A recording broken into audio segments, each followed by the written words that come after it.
The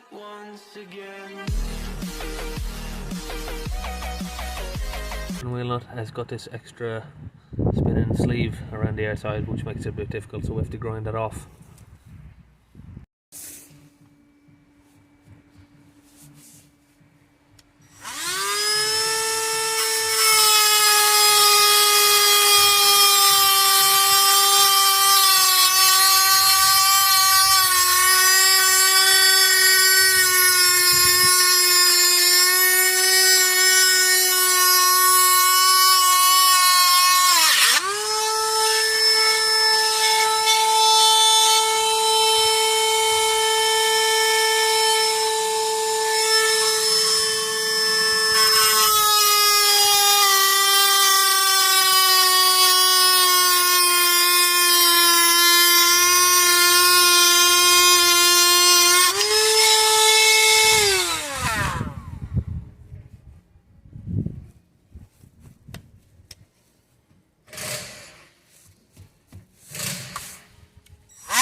Now that we've got a slice out of the sleeve here, we can try and hammer it off.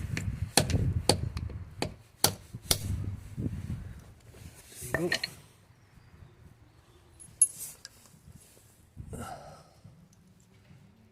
So what we've done there is cut a hole in the sleeve, and then once you bang it with a hammer, you can then crack it open completely, which leaves us with just the nut.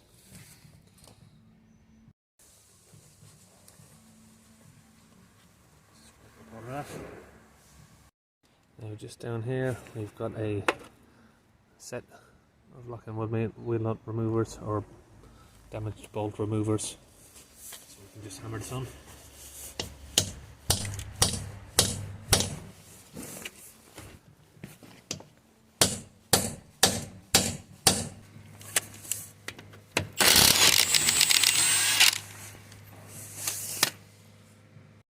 And that's all on this one.